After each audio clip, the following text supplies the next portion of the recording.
Hello everyone and welcome back to another brand new video. Today we're going to go over the most recent episode of Pokémon Horizons, and in this episode it's time for Roy to have his Terastal test.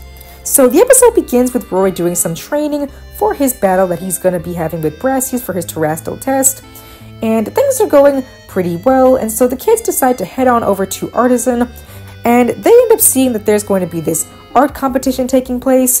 They end up meeting Hassel. They see Brassius again, Nimona comes back, and even Lico's dad Alex shows up, all of whom are going to be participating in this art show.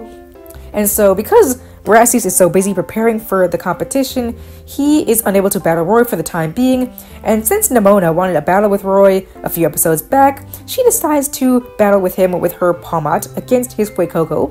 And the battle actually ends up going better than I expected. Roy and Fuecoco actually end up landing a few good hits against Palmot, and things are going pretty well for them.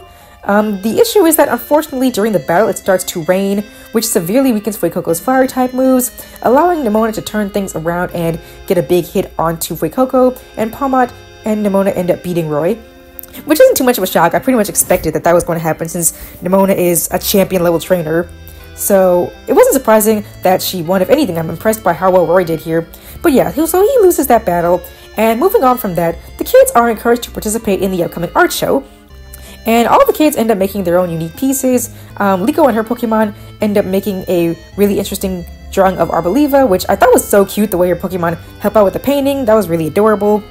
Dot actually surprised me here. She ended up working with Watchroll, which I didn't expect. I saw in the preview, I noticed that Roy was only using Fuecoco, Watchroll wasn't helping out, and I was kind of concerned that it was because Watchroll wasn't going to be here again, but actually, Watchroll was here. He just ends up helping Dot with her art piece, which I really liked. You know, seeing any bit of Watchroll is good to me, and the reason she needed him is because her project actually ended up using electricity. She and Quaxley and Watchroll ended up making this piece of rotating cups, which end up lighting up.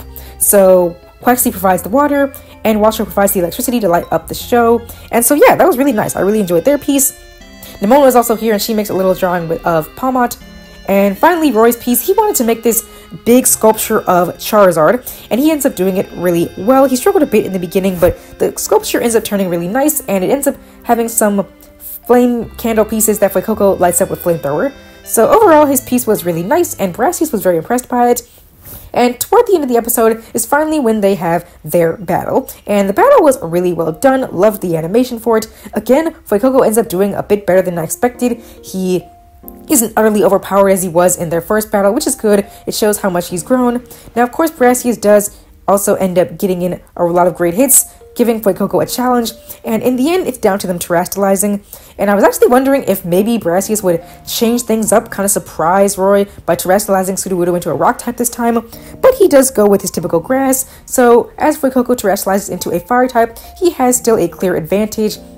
And I was actually wondering if maybe it might rain again, and that because Roy's Fuecoco is terastalized, he would still have the advantage and be able to power through, but no, it doesn't rain or anything. So things end up going even better for Roy. The two end up clashing with a terastalization boosted Trailblaze on Sudowoodo's end, and Fuecoco's Flame Charge, his newest move, which is able to boost his speed. That's what was kind of the thing that had him losing the first time, but now they're able to clash equally, and Fuecoco ends up finishing off with a powered up flamethrower, giving Roy his win over Brassius, which I really liked seeing. I really liked that he was able to win his challenge while Liko lost hers, and so it isn't just Liko winning everything and Roy losing everything. They've kind of turned things around and giving Roy a big win here, so that was really great to see. I was glad to see he won and passed his Terastal test, so that was really nice for me, and I'm very excited to see how things go with Dot in the next couple episodes. So that was a good episode for me. I really enjoyed it. Really love the focus on Roy again. So you guys can let me know in the comments what you thought of this episode. I will see you all next time. Thank you.